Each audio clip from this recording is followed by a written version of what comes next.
Welcome back to the channel, ladies and gents, and in today's episode we're going to be taking a look at carbon fibre body panels and whether or not they're worth the carbon tax. So ladies and gents, like we said, we're going to be taking a look at carbon fibre body panels today. We've got two cars actually. The first one, which you can see, is actually Nick's. Yep, my R32 GTR. And the one to the, well, in your case, the left of it. Yeah, there we go. I can actually show it now. Yep. Is Nate's. Just 370Z. It's me that didn't get the cue then. So that's just my 370Z, which you guys have probably seen a little bit more of. But we are going to be doing an intro video again to Nick's R32 GTR because it's very, very special, which you'll get some of it today. Yeah, it looks a bit different to how it was when we showed it first on the channel a couple of times. And yeah, I mean the stripe straight away, it's quite difficult to do. Just a little bit there, yeah. But both of our cars have carbon fibre panels. Some are different than the other. Yep. And we want to discuss realistically whether it's actually worth it or not, because I've had my own experience with carbon fibre to deal with main manufacturers like Seibon, Yep. Poo-Poo, and then also your car, because you've got two types of carbon. Yep. You've got what I've got, which is predominantly the sort of gloss lacquered type of carbon. Well, it's epoxy. It's like it's an epoxy carbon. But then you've also got a completely painted dry carbon bonnet that's custom built. So this is a one-off. But what is it? I don't even know what it is. Well, this is it Z-Tune? It's a Z-Tune style bonnet, yeah. So as you've already seen, this is my R32 GTR. It's a bit special. Has an RB28. It's been completely rebuilt and it's running a lot of power. But we'll go through that in a different video. The reason we've got it in this video is for the one-of-a-kind dry carbon fibre bonnet. This is modelled on the R34 Z-Tune, because the person I bought it off actually had a Z-Tune and he modelled the entire car on it. But the reason this one is so unique is not only does it have the Z-Tune vent here, but it also has some custom vents put into it, because that's the side you have the turbos on, to let a little bit more air in. This I actually don't know the price of, but the previous owner hinted towards £5,000 to £6,000 to have it made, which is ridiculous, and that's kind of what we want to talk about today. This, I mean, as you can see, is painted body colour, similar to the rest of the car, and the whole car is PPF'd. And for those of you who don't know what that acronym is, it's paint protection film. Payment protection film. I wish it was payment protection film, because it's bloody expensive. Exactly. So on the rounder bits of the car, you can see the paint starting to lift, and that's actually a mixture of the film pulling the paint off the carbon fibre bonnet, and the paint actually doesn't adhere properly to dry carbon. I've taken it to a body shop and they said it will just happen again. So one of the downsides to having a carbon fibre bonnet is you either go full carbon look and it doesn't match the car, or you have it painted every couple of years. And at the back of the car, because you know everyone likes a good rear end on a car, I've had a Fujitsu, I think that's how you pronounce it. Gurney flap, isn't it? It's a gurney flap, yeah, but they're actually made by Fujitsu or Fujitsu something. And all it is a epoxy carbon. It's not dry carbon, it's just an epoxy carbon lip, and they are bolted into the bottom of the spoiler. It's a really nice little feature. Right, so just to kind of round out all of the carbon fibre body panels that we've got, I guess, just to make it even and a point to it all. This is full Seibon, so it's a Seibon. I think it's the NN wing, if I remember rightly, but I can find that out if anyone's actually interested. With a Seibon carbon fibre boot, and I had lots of problems actually doing this, and this goes into whether it's worth it or not. We've got a special order Nissan glass, which has to come from Japan, was basically had to be reinstalled back in. Had to source another rear tail light, rear brake light, and that was a whole mission in and unto itself, just to get that working. And it's still got, on the inside as well, it's got as much of the original body panels as we could put back on, and the heated glass does actually work, which I was really quite proud of, but it's not without its issues, which we'll cover in a minute. Then we managed to get these. These are, sadly you can't get them to actually properly fix on. These are just covers. They are carbon fibre, they're really thin, which is kind of good because they just stick on with 3M tape, just a carbon fibre mirror cap. And then this one is an interesting one. This one is just a Chinese knockoff, but we have an interesting story with that. Is it literally came in the same packaging as the Seibon ones did. And that led me to believe anyway that I think Seibon just sourced them from China, to be perfectly honest, and just print another label on. I could be wrong. It did look like it though, didn't it? It was an identical box. It just didn't have Seibon written on it. I can't remember, I actually can't remember what style this is, but there's a few companies that do them.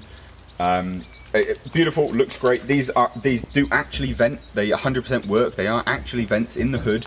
And the end goal for this is obviously to have it supercharged, so it would actually be functional at the end of the day as well. But having just discussed all the carbon fibre panels, let's get in one of the cars and discuss whether they're actually worth it or not. There we go. So we've come inside the GTR now, partly because, you know, amazing British weather. It was sunny when we walked outside. Now it's raining, but mainly because we want to sit inside and talk you through why it might not be a great idea to have carbon fibre fitted to your car, but also why it's also a brilliant idea. I mean, I've said also twice there. Shall I say it again? So. It's pros and cons, right? So, undeniably, carbon fibre is ridiculously expensive. Oh, right? It's mental. And you buy it under the guise that it's going to be stronger, it's going to be this, it's going to be that. Yeah. But there's a few things which I found personally, which it just sucks. So that boot, for instance, right? The whole boot, without the spoiler, would have cost all in now, I think, over £2,000, because I had to get a new piece of glass. Yeah, exactly. And it's just insane. Like, I'm not saying that's like, oh yeah, £2,000. Like, I didn't want to pay that. Like, I don't think that's good at all. No, it's not good value. And it is really not good value at all. Yeah. Like, it's just insane. And then, having even done all of that, and I can't put clips on because the Z is too loud, but having done all of that, spent all that money, put all of the provisions back on from stock, it rattles and it makes noise and it squeaks and it doesn't sit 100% right. So it's rubbing a bit of the paint off around the boot, and not only is it rubbing a bit of the paint off, but it's obviously also affecting the fiberglass underneath, because it's fiberglass with carbon fibre over the top. That is how this epoxy carbon is done. It's fiberglass with carbon fibre as a layer. Yeah, if you've ever seen carbon, resin and epoxy, yeah, and that's actually quite cheap. It's just like, a cloth sheet, isn't it? So yeah. they just wrap the cloth sheet over the top of what would be a normal boot or bonnet or whatever, yeah, and then they resin over the top, and it makes it look carbon. Yeah, that's the difference between dry carbon and a resin one. So that's, yeah, so dry carbon is entirely carbon fibre, and it's very, very, very, very strong. So like your bonnet, yeah, is like, on a scale of 1 to 10 between my bonnet and your bonnet, yours is going to be much, much better, much more worth the price. And it's a lot lighter. That's it's a fair bit lighter. It's not a lot lighter. It is lighter. Yeah. But then that's sometimes actually a bad thing as well, because I don't know if you noticed in the video we've got aero catches attached to the bonnet, because when you're going even 70 miles an hour, you can still see it moving around, and you just don't want that. No matter how strong the bonnet is, there's always a chance that the catch, the stock catch, just goes, I'm stronger than you, and just rips apart the bonnet. And it's just in the back of your head, isn't it? And you don't want that. It's not good, especially in a car this powerful as well. And that's the other thing. Like, carbon fibre is normally, unless you've got like a Halford Special, it's always on high-powered cars. And then you think to yourself, well, realistically, is that actually worth it then at that point? Because a high-powered car, with a bonnet versus carbon fibre, aero catches, is it gonna pop up? Is it worth the peace of mind? So there's all that side of things. So like, more often than not, the type of carbon that people buy is what I've got. I wouldn't say it's worth it at all. Like, I genuinely wouldn't. I love the look. It looks great. I was going to say, it looks great. Don't put your car down, because it's amazing. No. But then we need to talk about the look as well, because we've had issues. Yeah. So I bought the cheap ass Chinese, and it's not even cheap. Even that was still expensive. That was still like £1,000. Yeah. Oh, not just to overview what actually happened is that Nate's bought all of this, but we fitted it. So not only is it really expensive, but we've done all the fitting, so you haven't paid anybody to do this for you, and it's still mega money. So if you didn't know what you were doing, and you took it to a body shop, which you couldn't because it doesn't fit in any cars. I've got a Volvo XC90. We had to put it on the roof. Oh yeah, that was for the boot, wasn't it? The boot wouldn't fit in the car. That was insane. So you have to really, really get yourself ready to do this, don't you? Oh yeah, like So, well, and then fitting the bonnet, I think I started doing it half myself, and you came out, and I was like, could you help me with this? Oh no, you're ready to cry, because I just don't want to lie. It was ridiculous. Yeah. Not forgetting the lavender on the boot that we had to poke through the hole to get the actual all the cabling through. So basically, in short, like, I wouldn't recommend the type of carbon fibre that I've bought. Like, for the looks, it looks great. but for the price, it's not worth it. And then also there's the installation hassle. If you've got friends in, like if you're in the States as well, for instance, because the States have normal garages and they've got a lot more space and it's quieter. Like, you know, this is suburbia and it's really, really goddamn busy. And it's lucky that, you know, I have 2 parking spaces and it's lucky that you've got a driveway and a garage. That's quite rare in the UK. Yep. Space is a premium here. So I wouldn't recommend it based on that. But then there's the other element, which we'll get onto before we talk about your dry carbon, is epoxy resin carbon blemishes in the sun. Yeah. And it just blemishes in the sun. Where do you leave your car? I mean, not in the UK, we don't have a lot of sun, but that's not the point. Where does the car live? Well, yeah, just outside. Outside. So why would you buy? I'm just going to buy something that's going to go slightly white over time. I couldn't believe it. So I cleaned my car and I looked at, I was looking at the wing and I was like, what the hell is that? What is that? And it comes out as this weird haze. Now, I don't know, because of the weather permitting, whether I can actually capture it on camera. If I can, I'll leave them on the screen right now. So then I emailed Seibon, and this is where I said poo-poo to Seibon. I emailed Seibon, and they were like, oh yeah, that just happens. Flippantly. Shouldn't really leave your car outside. I'm like, fuck me, like I live in the UK. What are you talking about, bro? Leave your car outside. What am I supposed? We don't even get much sun. Like, come on. You drive it around inside your house? Yeah, no, of course I do, mate. Yeah, like Scare Electrics. Yeah, it's just yeah. Don't have a garage, but I can drive my car in my house. Yeah. And they're not interested in helping you. They basically say you could try sanding it a little bit down and buffing it out, basically. Which we will do when it gets nicer outside. I've got a DA. We'll give it a go. We'll try. Yeah. But then the other thing they recommended was basically just get it re-epoxied, and I'm like, are you insane? It's not even that old. How long have you had it now? I think it was on the car for a year. About and a year, and it was only out in the sun for 6 months. Exactly. Maximum, well. Oh, well, in our weather, 3-4 months probably. Well, that's the thing as well. Like, we don't have hot weather here. Like, it's not something we really get a lot of. Yes, we do have some really nice summers, but it's not consistent. It's not like California or Texas and things like that. So, no, not worth it. No. Not worth it at all. No. But your dry carbon... Yeah, I'd say worth it. But then am I really hypocritical in saying, yeah, go and buy a dry carbon bonnet? I haven't spent the money. I wouldn't want to spend the money. You go, true. I could buy an entire car for that. And you can get a quick car. You get a 350Z. You could have bought the Nissan Pulsar GTR. Spoiler alert, that's roughly around how much it costs. Yeah, it's ridiculous. If you think about how much, and I mean, it's built brilliantly. Your bonnet is a Pulsar. It's These seats are a Pulsar. They're about $6 grand. Are you joking? It's mental money. Anyway, so insane. Yeah, luckily I didn't have to pay for it. It came with a car, which is amazing. I've got some gripes, as I've shown you and said. It's not great having a painted bonnet. Paint lifting sucks, man. It's rubbish. Like, because I pointed that out to you a lot, and it gets on your nerves. Yeah, just having the car outside in the wet today is annoying me. But you know, the paint does really annoy me, and that's why I went to go get a quote to have it redone. And they said, yeah, we'll do it. It's just going to happen again. And not only are you doing that, but because the cars had that film put on the front to stop scratches, I'd have to have that done, and that is not cheap. No, so that's expensive. So I'd be looking at 500 quid to have the bonnet repainted, and probably another 500 just to have it refilmed, to have it happen again in probably another couple of years. So it's definitely worth it if you've got the money. And let's be honest, some people that own these cars probably do have the money. I don't. Yeah, true. I'm quite lucky to own this.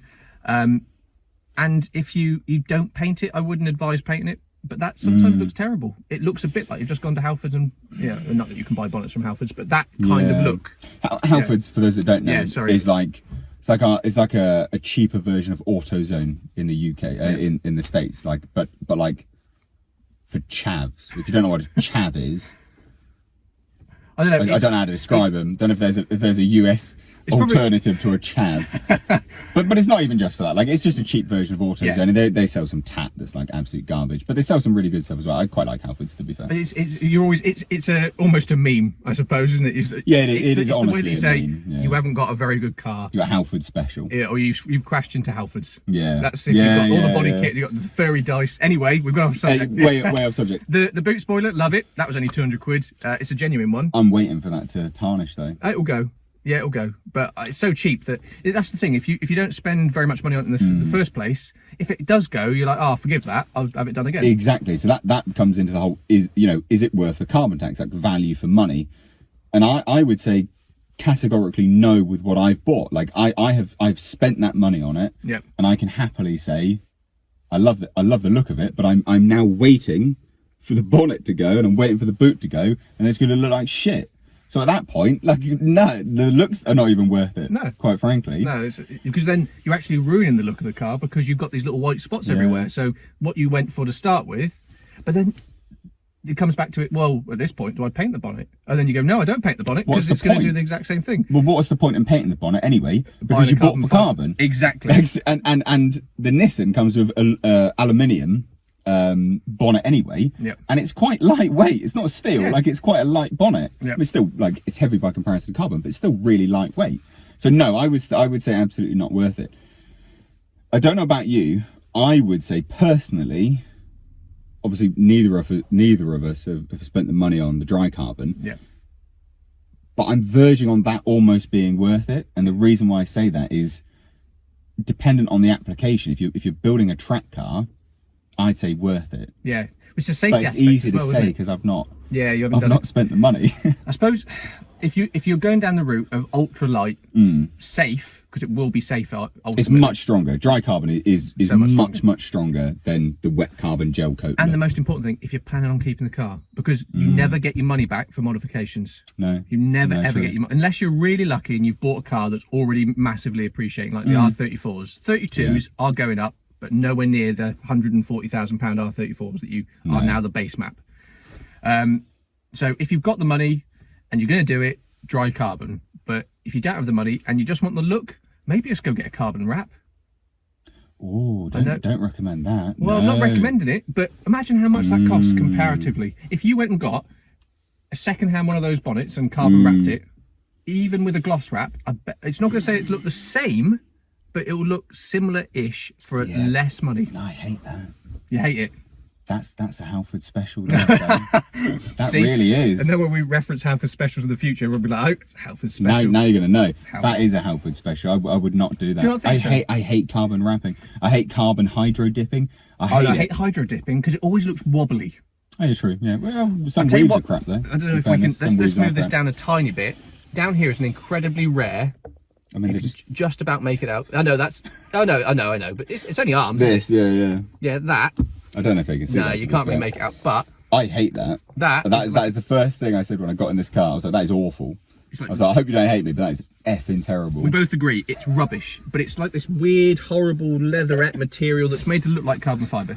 There's some down here. Shift boot as well. Yeah, that's the two worst parts of this interior. Anyway, I think that's pretty much. I think that wraps it up. I mean, look, ultimately, you do, do what you want to your own car. Do whatever you want with your own money and your own car. But from two people that have, I've got a fair amount of carbon, and I've got some other carbon bits that I'm actually not I've got them. I remember I've got the B pillars. Yeah. And I'm tempted not to even put them on now because I'm like, well, they're just going to go to shit. I'm going to order some more carbon stuff as well. Oh, I'm not you going to are? say what though. Oh. Secrets. I'll do some unboxings then, can't I? Oh yeah. It'll all be coming from Japan. Ooh. So I will be joining you in the. I was going to say namaste, but it's not that. No. Anyway, from two idiots with some carbon. I'm getting out. I would say he's gone. He's actually getting out. I would say not worth it at all. But do whatever you want ultimately. But this is just my personal advice. I would say definitely watch out. I would say that there's really nothing wrong actually with going for the cheap Chinese knockoff either. No, there isn't. The only way that comes into an issue is morally, whether you want to pay for Chinese things because of obviously slave labor and things like that, basically. But in terms of the quality, that bonnet has fit absolutely fine. I like the fitment of it, and it's cheaper, still not worth the price. But I would still say your dry carbon's worth it. But what's your opinion on that? What's your advice to give? Oh, it's such a sage. Here we go. I'll put my white beard and just. Yeah. That's very Japanese.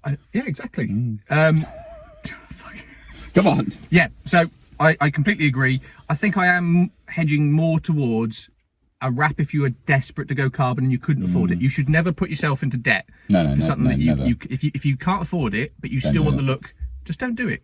It doesn't actually, you don't need to impress anybody but yourself. So if you want to do it and you're making a track car, dry carbon, if you've really got the money and you've got a pretty special car, no point in putting a bloody dry carbon bonnet on a Clio. No. But Yeah, that's the point. We both agree, but Not overly worth it. I wouldn't say it's worth it. But Yeah. we're probably going to still buy it. Probably. So hypocrites. Yeah. Anyway, guys, if you enjoyed this video, please do hit subscribe. Check out the other stuff we've got here on the channel. We started a brand new rebuild project. The old Pulsar GTR that you've already mentioned. Spoiler alert, Oh, man. no, because this is going to be in the middle of that. No, I you think. spoiled it before saying about it just then. Oh, yeah, true. Yeah, double True. spoiler. Whatever, Anyway, it's still cool. It is cool. So we're rebuilding a Nissan Pulsar GTR here on the channel, plus obviously the other cars that we've got here as well. So please do hit subscribe. Yeah, please do. Yeah. And also give the video a like. And if you've made it this far, you really should hit subscribe because, Yeah. I mean, you made it this far. And if you like more of this, we're going to be trying to do videos every 2-3 times a week. Three times a week is And the it's aim. gonna be varied. Monday, Wednesday, Friday. Yeah. They will be varied. We're going to be getting out a lot more. Just walking around cars, even even as well. Like there's still want to go look at that Honda NSX Type R. It's awesome. Yeah. So there's lots coming on the channel. Please do subscribe. There's going to be a few more videos like this as well, and some car stories. I was going to say scar stories. Scar then, stories? but- Because you're saying car stories. Oh, we weren't right. Doubled it up. We'll do a Anyway. tongue twister episode, whatever. Thanks so much. Love you, bye. Yeah, that was good.